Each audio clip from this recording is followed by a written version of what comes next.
కొద్దిగా ధ్యానం చేసి వారికి నేను అప్పగిస్తాను. ఈ సమయంలో ర్యాలీ వారి కుటుంబ సభ్యులు, బెల్లాపు వారి కుటుంబ సభ్యులు, వారి బంధువులు అందరికీ, 2 కుటుంబ సభ్యుల బంధువులకు, అదేవిధంగా ప్రతి బుధవారం ఆయా పట్టణాల నుండి గ్రామాల నుండి తరలి వస్తున్న బిడ్డలకును నా ప్రియుడైన యేసుక్రీస్తు నామములో వందనాలు తెలియజేసుకుంటున్నాను. హల్లెలూయా. సర్వసాధారణంగా అందరూ పరిశుద్ధ వివాహము ఆ పత్రిక వేస్తున్నప్పుడు అడ్వర్టైజ్మెంట్కి దాని మీద హెబ్రీ 13:4 లేఖనం రాస్తారు. ఎవరైనా పరిశుద్ధ వేద గ్రంథం, అమ్మ కూతురా త్వరగా వచ్చి నువ్వు చదవాలిరా, పరిశుద్ధ గ్రంథం తీసి ఆ కూతురు ఎందుకు చదవమన్నానంటే మీకు అర్థమవుతుంది. చదువు, ఆ బిడ్డకు వరం ఉంది. ఈ చర్చిలో అడుగుపెట్టిన హైందవులందరికీ, హైందవులకు అందరికీ నా ప్రత్యేక వందనాలు తెలియజేసుకుంటున్నాను. ఎందుకంటే ఈ చర్చిలో ఒక విశిష్టత ఉంది. దేవజనుడిగా, దేవుని యొక్క దీర్ఘదర్శిగా ప్రభు నన్ను వాడుకుంటున్నారు. అనేక వందల మంది, వేల మంది ఇదే స్థలంలో స్వస్థత పొందుకుని, విడుదల పొందుకుని వెళ్ళిన స్థలం ఇది. ఒక బోర్డు లేదు, ఒక అడ్వర్టైజ్మెంట్ లేదు, అయినప్పటికీ పరిశుద్ధాత్మ దేవుడు నడిపిస్తున్నాడు. చప్పట్లు కొట్టి హల్లెలూయా. వివాహము అన్ని విషయములలో ఘనమైనది. భూమి మీద ముల్లోకాలు అనగా భూమి మీద, పరలోకం మీద, తర్వాత దేవతలు, రాక్షసులు, మానవులు, వీరికి ముల్లోకాలు అంటారు. మీకు అర్థమయ్యేలాగా, అందరికి అర్థమయ్యేలా చెప్పాలంటే, ఈ అన్ని ముల్లోకాలలో అన్నిటికంటే శ్రేష్టమైనది వివాహము. అన్ని విషయాల్లో ఘనమైనదని లేఖనం చదివించింది. ఏంటి ఘనమైనది? ఏప్రిల్కు రాసిన పత్రిక 13:4 చదవండి అమ్మా.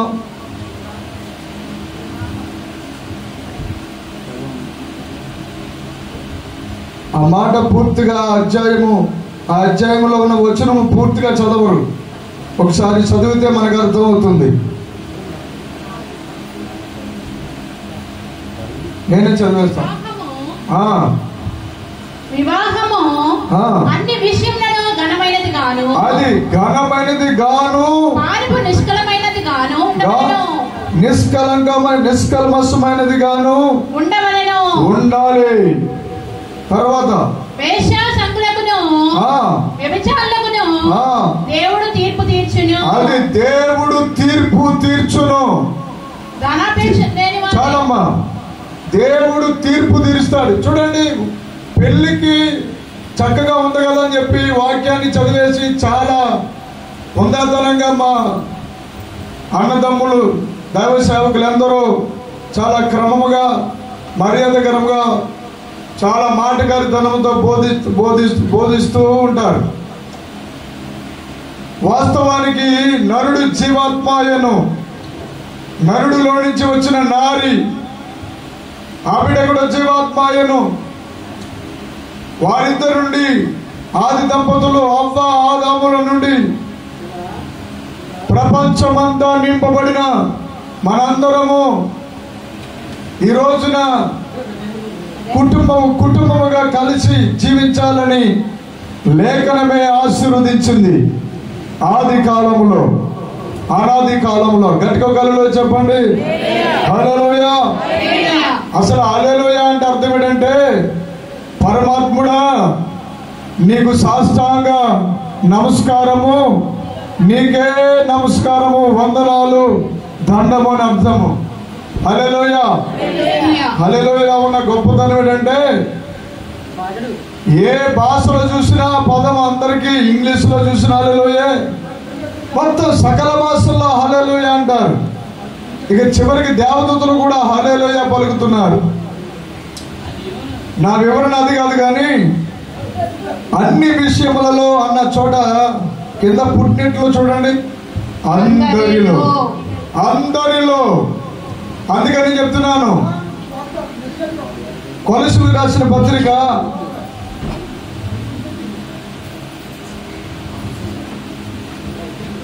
1వ అధ్యాయము 19-20 వచనం చదవండి బిడ్డ. ఆయన యందు అంటే ఆయన అంటే అర్థం, మన భారతీయులు ఇంటికి వచ్చినప్పుడు, మన భారతీయులు సాంప్రదాయంలో ఇంటికాడ ఆయన ఉన్నారండి అంటారు. ఏమంటారు? ఆయన అంటమే ఒక గొప్ప మర్యాద పూర్వకమైనది. ఉన్నారండి అంటారు. హల్లెలూయా. అంతేకాదు, మన భారతీయ సాంప్రదాయంలో మంచి ఉత్కృష్టమైనటువంటి జ్ఞానం ఇమిడి ఉంది. హల్లెలూయా. అంతేకాదు, మన భారతదేశంలో అన్నిటికంటే అన్ని భాషలలోకెల్లా తెలుగు లెస్స అని అన్నారు. మీ వారు ఉన్నారండి అంటారు. తర్వాత ఇంకో విషయం ఏంటంటే, మన తూర్పుగోదావరి జిల్లాలో ఎక్కడైనా అడ్రస్ అడిగితే అడ్రస్ చెప్పడమే కాదు, తీసుకెళ్ళి మరి చక్కగా ఇంటికాడ అప్పచెప్తారు. అంత సంస్కారము, సంస్కరణ, సంస్కృతి ఉన్న ప్రాంతంలో నేను పుట్టడం అనేది గర్విస్తున్నాను, ఆనందిస్తున్నాను. హల్లెలూయా, హల్లెలూయా. వాస్తవానికి తెల్లవాళ్ళ దేవుడు లేకపోతే ఆ 2 కులస్తుల దేవుడు అని మాట్లాడే వాళ్ళందరికీ చెప్పు దెబ్బ కొట్టేలాగా దేవుడు నన్ను పిలుచుకున్నాడు. హల్లెలూయా. సకల వేదములు చదివాను. ఋగ్వేదము, కృష్ణ యజుర్వేదము, శుక్ల యజుర్వేదము, సామవేదము 30 సార్లు భయపడి చదివాను. శ్రీమద్ భగవద్గీత చదివాను, శ్రీమద్ రామాయణం చదివాను, ఇతిహాసాలు, పురాణాలు, అరిషడ్ వర్గ గుణములు కలిగినటువంటి రాక్షసుల యొక్క పురాణాలను కూడా చదివాను. ఎందుకు చదివాను? టైంపాస్ కోసం కాదండి. అసలు దేవుడు అంటే ఎవరు?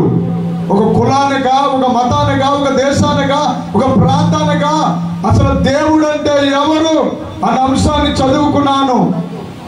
అసలు ఆ దేవుడే మొట్టమొదట కుటుంబంగా కట్టాలనుకున్నాడు. ఆ విషయం తెలుసుకున్నప్పుడు చాలా ఉర్రుతులకు ఉంది నా హృదయం. హల్లెలూయా. ఇవాళ ఇద్దరు కలపాలనుకుంటే, ఇంతమంది వచ్చారంటే చాలా సంతోషం. చప్పట్లు కొట్టి కలపడానికి ఎంతమంది వస్తారు. అదేవిధంగా ఎడతీయడానికి కూడా గుంపులు గుంపులుగా తయారైన కాలంలో ఉన్నాం. చాలా మందికి తెలియని రహస్యం ఏంటో తెలుసా? అన్ని విషయాల్లో ఘనముగా ఎందుకు దేవుడు ఎంచాడంటే, ఆది అవ్వ ఒక దంపతులలో ఆదాము గారికి ఏమి ఇచ్చాడండి? గాఢ నిద్ర. ఏ నిద్ర? ఏమంటే చెప్పండి. కలిగినప్పుడు, నిద్ర కలిగినప్పుడు ఆ ప్రక్కటి ఎముకలో నుండి ఒక ఎముకను తీశారు. ఇదంతా మీ అందరికీ తెలిసిన సంగతే. కానీ ఒక నరుడు కోసం నేను చెప్పడం ప్రారంభిస్తున్నాను. ఆదాము శోధింపబడ్డాడు. మోసపోవాలని ప్రయత్నం చేసింది సాతాను, కానీ మోసపోలేదు. కానీ అవ్వమ్మ మోసపోయింది, ఆదామును కూడా మోసపరిచింది. ఈరోజు మట్టి ప్రాంతము, ప్రపంచం అంతా మట్టితోటి నిండిపోయింది. మన శరీరాన్ని ఇలా నలిపితే మట్టి వస్తుంది. కానీ మనలను దేవుడు త్రిత్వముగా చేశాడు. శరీరము, ప్రాణము, ఆత్మ కలిగిన వారు మానవుడు. చూడండి, మానవుడు అంటే ప్రాణము, ఆత్మ, శరీరము. చూడండి ఎంత అద్భుతంగా చేశాడో. కానీ మూడు భాగములు కలిగి ఉంటాడు. కానీ మానవుడు ఒంటరిగా ఉండడు. ఆ శరీర తత్వంలో ఆత్మ ఇమిడి ఉంది.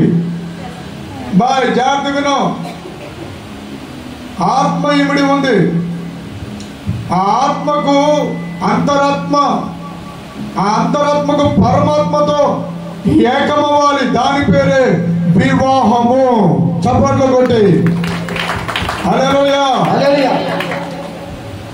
మనము పరమాత్మతో అనుసంధానం అవ్వాలి. అంతరాత్మలో పరమాత్మను తీసుకుని రావాలంటే పరిశుద్ధాత్మ దేవుడు ఎంతో అవసరం. అందుకే ఆదికాండం 1వ అధ్యాయము 2వ వచనములో ఆత్మదేవుడు నీటి మీద అల్లాడాడు.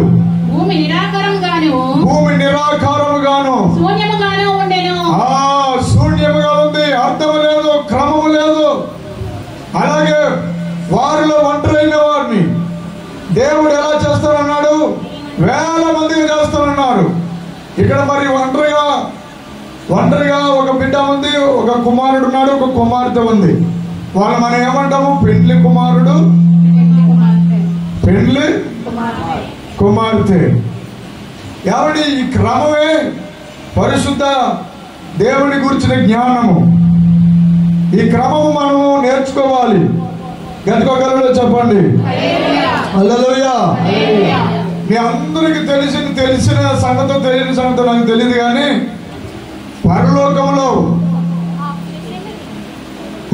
కొలస్సీలు రాసిన పత్రికలో చదువు కదమ్మా, చదువు, మరలా చదవమ్మా, పూర్తిగా చదవమ్మా మాట.